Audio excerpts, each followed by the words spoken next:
नमस्कार दोस्तों, क्रोध पर विजय का अर्थ है अपने भीतर उठने वाले नकारात्मक आवेगों पर काबू पाकर शांति और संतुलन बनाए रखना।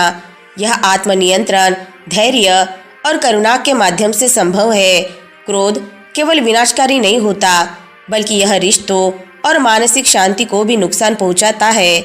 जीवन में सच्ची सफलता और सुख तभी संभव है जब व्यक्ति क्रोध पर विजय पाकर स्वयं को सकारात्मक ऊर्जा की ओर ले जाए। यही आज की कहानी से हम जानेंगे। उससे पहले अगर आप हमारे चैनल पर नए हैं तो हमारे चैनल को लाइक, शेयर और सब्सक्राइब जरूर से कर ले। तो चलिए दर्शकों, शुरू करते हैं आज की कहानी को। दोस्तों, गांव में धृतिकर्म नाम का एक व्यक्ति रहता था। वह बलिष्ठ था और अपनी मेहनत से धन कमाता था, लेकिन उसका स्वभाव अत्यधिक गुस्सैल था। कोई भी व्यक्ति उसके पास जाने से कतराता था। उसका क्रोध इतना तीव्र था कि कभी कभी वह बिना कारण किसी को चोट पहुंचा देता। धृतिकर्म की पत्नी सुजाता और उसके बच्चे हमेशा डर में रहते थे। सुजाता ने कई बार उसे शांत रहने की सलाह दी, लेकिन हर बार उसे अपमानित होना पड़ा। एक दिन धृतिकर्म ने गुस्से में आकर अपने पड़ोसी के खेत को आग लगा दी। इससे उसकी प्रतिष्ठा और भी खराब हो गई। गांव के मुखिया ने उसे चेतावनी दी कि अगर उसने अपनी हरकतें नहीं बदली तो उसे गांव से निकाल दिया जाएगा। धृतिकर्म अपनी इस आदत से परेशान था, लेकिन वह उसे बदलने का प्रयास नहीं करता था। एक दिन गांव के लोगों को पता चला कि गौतम बुद्ध अपने शिष्यों के साथ गांव के पास ठहरे हैं। धृतिकर्म को भी यह समाचार मिला। उसने सुना था कि बुद्ध हर प्रश्न का उत्तर दे सकते हैं। धृतिकर्म ने सोचा, अगर वे इतने महान हैं तो मेरे क्रोध का इलाज क्यों नहीं कर सकते। गुस्से में धृतिकर्म बुद्ध के पास गया। उसने बुद्ध को चुनौती दी, तुम कहते हो कि तुम लोगों के दुख दूर करते हो। अगर तुम सच में ज्ञानी हो तो मेरे क्रोध का समाधान बताओ। बुद्ध ने उसकी बातों को शांति से सुना। वे मुस्कुराए और बोले, पुत्र, क्या मैं तुमसे एक प्रश्न पूछ सकता हूँ? धृतिकर्म गुस्से में चिल्लाया, प्रश्न मुझसे नहीं, जवाब तुमसे चाहिए। बुद्ध फिर भी शांत रहे। उन्होंने कहा, मान लो कोई तुम्हें एक उपहार देना चाहे और तुम उसे स्वीकार न करो, तो वह उपहार किसका रहेगा? धृतिकर्म ने जवाब दिया, जो उसे देना चाहता है उसका। बुद्ध बोले, ठीक वैसे ही जब तुम किसी के अपशब्द या बुराई को स्वीकार नहीं करते तो वह उनका नहीं रहता। तुम्हारा क्रोध तुम्हारे ही अंदर है। जब तक तुम उसे बाहर नहीं निकालोगे वह तुम्हें जलाता रहेगा। बुद्ध ने धृतिकर्म को क्रोध की प्रकृति के बारे में बताया। क्रोध एक जलती हुई मशाल की तरह है जिसे तुम दूसरों को फेंकना चाहते हो, लेकिन वह तुम्हारे हाथ को पहले जलाती है। बुद्ध ने धृतिकर्म को क्रोध की विनाशकारी प्रकृति को समझाने के लिए एक कहानी सुनाई। बहुत समय पहले एक शक्तिशाली राजा था। वह क्रोधी स्वभाव का था और छोटी छोटी बातों पर कठोर फैसले लेता था। एक दिन उसके सेनापति ने युद्ध के दौरान गलती कर दी, जिससे राजा को बहुत क्रोध आया। गुस्से में उसने आदेश दिया कि सेनापति को मृत्युदंड दिया जाए। राजा का सबसे प्रिय मंत्री, जो शांत और विवेकशील था, वो बोला, महाराज, क्रोध में लिया गया निर्णय अक्सर गलत होता है। कृपया इस पर विचार करें। लेकिन राजा ने मंत्री की बात अनसुनी कर दी और तुरंत सेनापति को दंड देने का आदेश दिया। कुछ समय बाद जब राजा का क्रोध शांत हुआ तो उसे एहसास हुआ कि सेनापति ने कोई गंभीर गलती नहीं की थी। उसने सोचा, मैंने गुस्से में आकर एक निर्दोष व्यक्ति को मरवा दिया। अब मैं क्या करूं? इस गलती का पछतावा राजा को जीवन भर रहा। उसने महसूस किया कि उसके क्रोध ने उसे सही गलत का भान नहीं होने दिया और वह एक अच्छा शासक बनने में असफल रहा। बुद्ध ने समझाया, जब तुम क्रोध में होते हो तो तुम्हारी बुद्धि कुंठित हो जाती है। तुम ऐसे निर्णय लेते हो जिनका परिणाम हमेशा पछतावा होता है। क्रोध तुम्हारे मन को अशांत कर देता है और तुम्हें सही निर्णय लेने से रोकता है।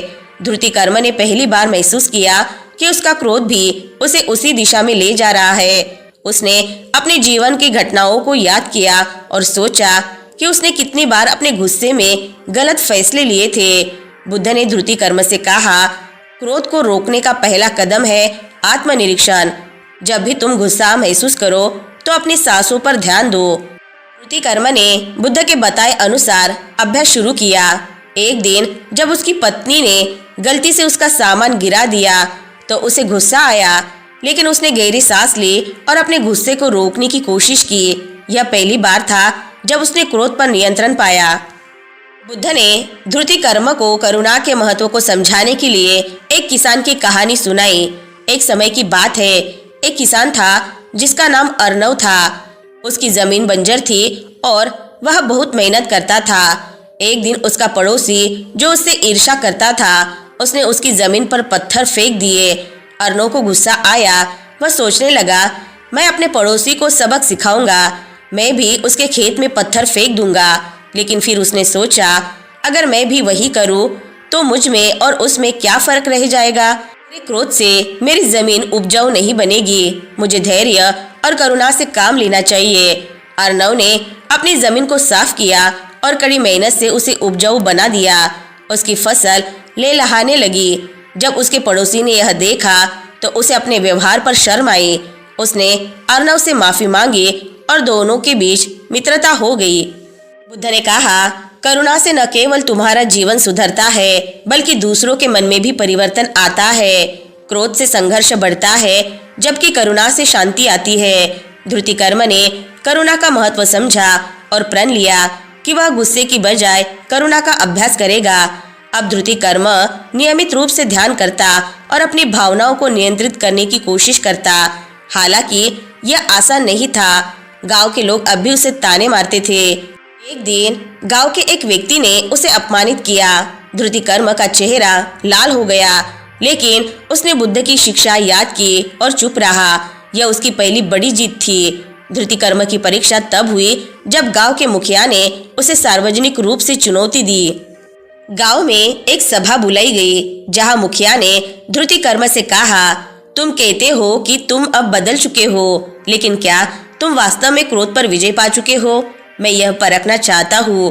मुखिया ने जानबूझकर धृतिकर्म को अपमानित करना शुरू किया। उसने कहा, तुम्हारे जैसे गुस्सैल इंसान को लोग कभी स्वीकार नहीं करेंगे। तुम्हारे जैसा आदमी कभी भी शांत और सभ्य नहीं बन सकता। यह सब तुम केवल दिखावे के लिए कर रहे हो। धृतिकर्म ने मुखिया की हर बात शांत मन से सुनी। उसने गहरी सांस ली और मुस्कुराते हुए कहा, मुखिया जी, आपने सही कहा। मैं पहले ऐसा ही था, लेकिन अब मैं प्रयास कर रहा हूँ कि अपने गुस्से पर काबू पा सकूं। आपके शब्द मुझे भले ही चोट पहुँचाते हो, लेकिन मैंने बुद्ध से सीखा है कि क्रोध का जवाब क्रोध नहीं है। मैं आपकी आलोचना को स्वीकार करता हूँ और इसे अपने सुधार के लिए उपयोग करूँगा। मुखिया और गांव वाले यह सुनकर आश्चर्यचकित रह गए। यह वही धृतिकर्म था जो पहले छोटी छोटी बातों पर गुस्से से भड़क उठता था। अब वह शांति और धैर्य का प्रतीक बन चुका था। मुखिया ने महसूस किया कि धृतिकर्म सच में बदल चुका है। उसने सभा में धृतिकर्म की प्रशंसा की और कहा, तुमने सच में क्रोध पर विजय पा लिया है। तुम अब हमारे गांव के आदर्श हो। धीरे धीरे धृतिकर्म की शांति और करुणा को देखकर गांव के लोग उसे फिर से स्वीकार करने लगे। उसका परिवार भी उस पर गर्व महसूस करने लगा। बुद्ध ने उसे आशीर्वाद दिया और कहा, तुमने सच्ची विजय पाई है पुत्र। अब यह संदेश दूसरों तक पहुंचाओ। धृतिकर्म गांव में एक प्रेरणा बन गया। वह दूसरों को क्रोध पर काबू पाने के उपाय सिखाने लगा। उसने अपनी पत्नी और बच्चों के साथ एक शांतिपूर्ण जीवन शुरू किया। एक दिन बुद्ध ने धृतिकर्म को अपना शिष्य बनने का प्रस्ताव दिया। धृतिकर्म ने इसे स्वीकार किया और बुद्ध के साथ यात्रा करने लगा। वह बुद्ध के संदेशों को अन्य गांवों में फैलाने लगा। इस प्रकार धृतिकर्म की कहानी न केवल क्रोध पर विजय की बल्कि करुणा और शांति के महत्व की एक प्रेरक कथा बन गई।